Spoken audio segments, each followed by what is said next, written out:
नमस्कार दोस्तों, स्वागत है आपका आज के मुख्य समाचार में, जिसमें सबसे पहली और बड़ी खबर में आपको बताएंगे कि पंचायत चुनाव से पहले बाबा विश्वनाथ का आशीर्वाद लेकर प्रियंका गांधी शुरू करेंगी पूर्वांचल का दौरा। दूसरी बड़ी खबर में जिक्र होगा बंगाल का, जहां पर भाजपा के घोषणा पत्र पर अखिलेश यादव का बयान, बोले जनता पूछ रही है कि पहले वाले 15 लाख कब मिलेंगे। और तीसरी बड़ी खबर में जिक्र होगा कि बिहार में एक बार फिर कोरोना विस्फोट, पटना में 70 से ज़्यादा माइक्रो कंटेनमेंट जोन बनाए गए। दोस्तों, हर एक खबर की गहराई में आपको ले जाएंगे, लेकिन उससे पहले अगर आपको भी ऐसा लगता है कि किसान आंदोलन से उत्तर प्रदेश में भाजपा को झटका लग सकता है, तो आप अब भी इस वीडियो को लाइक कीजिए और इस लाल बटन को दबा के इस चैनल को फ्री में सब्सक्राइब करके घंटी बजाकर कमेंट में लिखिए जय हिंद। दोस्तों, रुख करते हैं तमाम बड़ी खबरों की तरफ।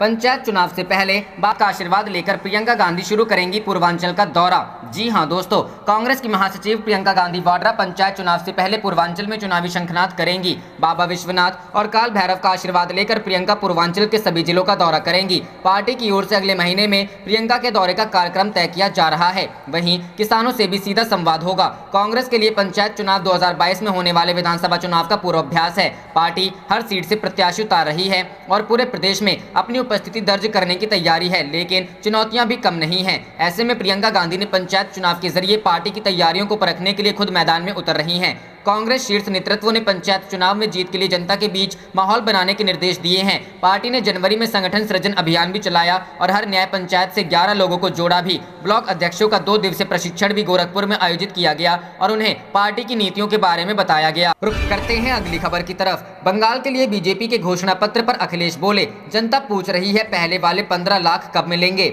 जी हाँ दोस्तों, समाजवादी पार्टी के राष्ट्रीय अध्यक्ष और यूपी के पूर्व मुख्यमंत्री अखिलेश यादव ने भारतीय जनता पार्टी के पश्चिम बंगाल के लिए जारी किए गए संकल्प पत्र को लेकर निशाना साधा है। अखिलेश ने इस संकल्प पत्र को जुमलों का संकल्प पत्र बताते हुए कहा कि जनता पूछ रही है कि पहले वाले 15 लाख कब मिलेंगे। इसके साथ ही सपा अध्यक्ष ने उत्तर प्रदेश के मुख्यमंत्री योगी आदित्यनाथ पर भी तंज कसा है। बता दें, केंद्रीय गृह मंत्री अमित शाह की मौजूदगी में पश्चिम बंगाल में विधानसभा चुनावों के मद्देनजर बीजेपी ने अपना घोषणा पत्र जारी किया गया। इस घोषणा पत्र में राज्य की सरकारी नौकरी में महिलाओं को 33% आरक्षण का वादा किया। पहली कैबिनेट की बैठक में CAA को लागू करने की बात कही गई। अखिलेश यादव ने ट्वीट में लिखा, भाजपा पश्चिम बंगाल के लिए जुमलों का संकल्प पत्र ले आई है, जनता पूछ रही है पहले वाले 15 लाख कब मिलेंगे। उन्होंने आगे लिखा, अगली बार जब हवा में एक्सप्रेसवे बनाने वाले उत्तर प्रदेश के स्टार प्रचारक पश्चिम बंगाल जाएं, तो उत्तर प्रदेश के पिछले चुनाव के भाजपा के संकल्प पत्र में उन्होंने कितने पूरे किए, उनमें से 1-2 ही बता दें। रुख करते हैं अगली खबर की तरफ। बिहार में एक बार फिर कोरोना विस्फोट, पटना में 70 से ज्यादा माइक्रो कंटेनमेंट जोन। जी हाँ दोस्तों,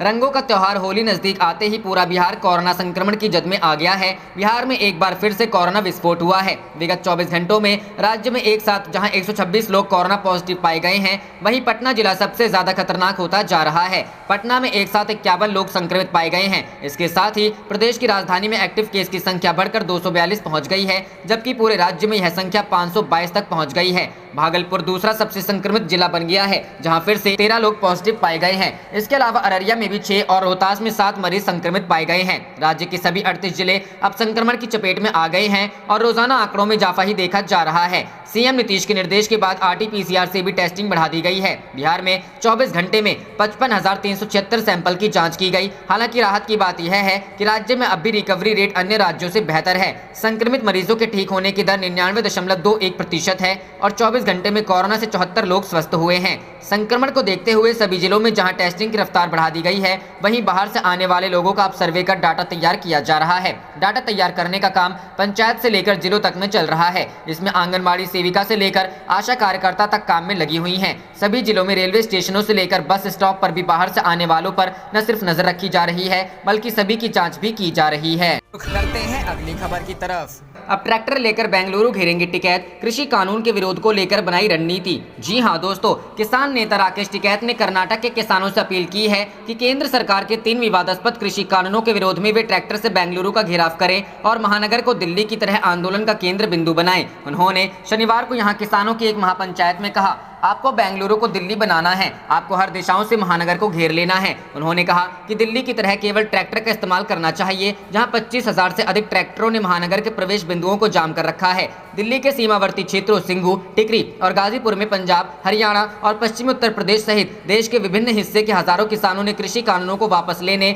और अपनी फसलों के लिए न्यूनतम समर्थन मूल्य की मांग को लेकर 3 महीने से अधिक समय से डेरा डाले हुए हैं। टिकैत ने दावा किया कि किसानों और उनके परिवारों ने सीमावर्ती स्थानों पर आंदोलन कर दिल्ली को घेर रखा है और कहा कि तीनों कानूनों को वापस लिए जाने तक आंदोलन जारी रहेगा। टिकैत ने कहा, जब तक तीनों कानून वापस नहीं लिए जाते हैं, जब तक एमएसपी से संबंधित कानून नहीं बनता है, आपको कर्नाटक में भी आंदोलन जारी रखने की जरूरत। रुख करते हैं अगली खबर की तरफ। राहुल गांधी का पीएम मोदी पर तंज, कहा बार बार दोहराने पर भी झूठ झूठ ही रहता है। जी हां दोस्तों, कांग्रेस नेता राहुल गांधी आगामी विधानसभा चुनावों के प्रचार अभियान के तहत 2 दिनों के दौरे पर सोमवार को केरल में पहुंचेंगे। इससे पहले उन्होंने ट्वीट कर प्रधानमंत्री नरेंद्र मोदी पर निशाना साधा है। राहुल गांधी ने 14 और 25 फरवरी को पीएम मोदी की फोटो के साथ 2 अखबारों में छपे एक जैसे विज्ञापन को लेकर तंज कसा है। राहुल ने कहा कि बार बार दोहराने पर भी झूठ झूठ ही रहता है। आगामी विधानसभा चुनावों के प्रचार अभियान के तहत राहुल गांधी सोमवार को केरल पहुंचेंगे। कांग्रेस की तरफ से रविवार को ट्वीट कर इस बात की जानकारी दी गई। इस दौरान राहुल कई जिलों में आयोजित जनसभाओं में हिस्सा लेंगे। इससे पहले 24 फरवरी को राहुल गांधी केरल के दौरे पर थे।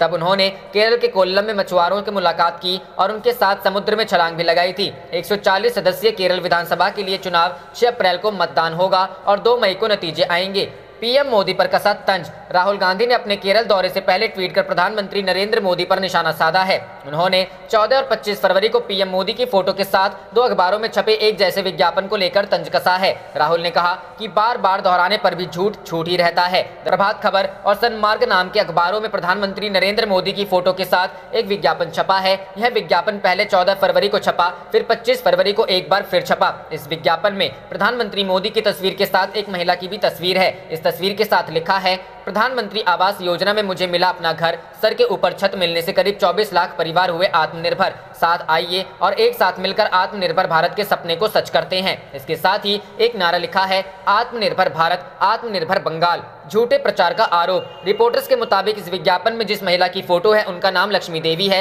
लक्ष्मी देवी के पास अपना कोई घर नहीं है और वह किराए के एक छोटे से कमरे में रहती हैं, जिसका किराया 500 रुपए है। यह भी कहा जा रहा है कि लक्ष्मी देवी को यह भी नहीं पता कि उनकी यह फोटो कब खींची गई। अब इसी विज्ञापन के जरिए विपक्ष मोदी सरकार पर झूठे प्रचार का आरोप लगा रहा है। रुख करते हैं अगली खबर की तरफ। प्रियंका गांधी बोली, बीजेपी ने असम की अस्मिता पर की चोट, कांग्रेस लड़ रही मजबूत लड़ाई। जी हां दोस्तों, 5 प्रदेशों में जारी चुनावी दंगल के बीच कांग्रेस महासचिव और स्टार प्रचारक प्रियंका गांधी वाड्रा ने आज तक से खास बातचीत की। कांग्रेस को लेकर खड़े हो रहे सवालों पर प्रियंका गांधी वाड्रा ने 2 टूक कहा कि कांग्रेस पार्टी एक विचार है, सिर्फ गांधी परिवार मायने नहीं रखता है। कांग्रेस एक सोच है जिसने देश को आगे बढ़ाने का काम किया। कांग्रेस महासचिव प्रियंका गांधी वाड्रा ने कहा कि हर चुनाव में कहा जाता है कि कांग्रेस खत्म हो चुकी है, कांग्रेस कहीं नहीं जा रही है। कांग्रेस एक विचार है, सिर्फ गांधी परिवार ही कांग्रेस नहीं है। कांग्रेस एक सोच है जिसने देश को आगे बढ़ाया है, सिर्फ गांधी परिवार मायने नहीं रखता है। कांग्रेस की सोच हमेशा जिंदा रहेगी। असम के चुनावों पर क्या बोली प्रियंका? इंडिया टुडे के राजदीप सरदेसाई से बातचीत के दौरान प्रियंका गांधी ने कहा कि कांग्रेस पार्टी असम में एक जोरदार लड़ाई लड़ रही है। असम में बीजेपी के द्वारा उसकी अस्मिता पर चोट की जा रही है। पिछले 5 साल में असम की अस्मिता को दबाने की कोशिश की गई है। हम असम के लोगों की लड़ाई लड़ रहे हैं।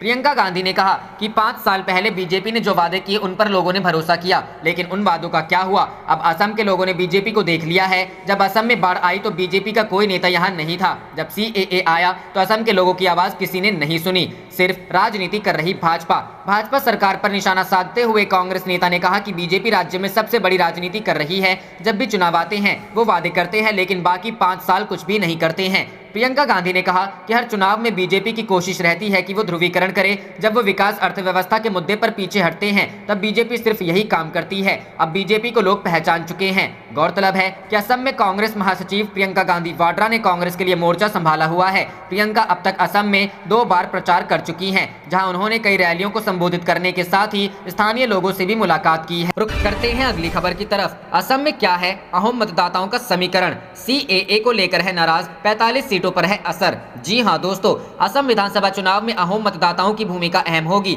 अहोम समुदाय का वोट निर्णायक साबित होगा। यही वजह है कि भाजपा जहां अहोम को अपने साथ बरकरार रखने की कोशिश कर रही है, वहीं कांग्रेस भी इन्हें नागरिकता संशोधन कानून को लागू नहीं करने की गारंटी देकर उनका भरोसा जीतने की कोशिश कर रही है। ऊपरी असम में अहोम मतदाताओं की तादाद करीब 14% है। अहोम मतदाता लगभग 45 विधानसभा क्षेत्रों में असर डालते हैं। ऊपरी असम की ज्यादातर सीट पर पहले चरण में चुनाव होने हैं। ऐसे में अहोम मतदाताओं की भूमिका अहम हो जाती है। सीएए का सबसे ज्यादा विरोध भी ऊपरी असम में ही हुआ है। अहोम भी नागरिकता संशोधन कानून के खिलाफ है। पारंपरिक तौर पर रहे हैं कांग्रेस के समर्थक। अहोम पारंपरिक तौर पर कांग्रेस समर्थक रहे हैं, पर वर्ष 2016 विधानसभा और पिछले लोकसभा चुनाव में अहोम ने बड़ी संख्या में भाजपा का समर्थन किया। आप देख रहे थे आपका अपना चैनल जय हिंद जय भारत।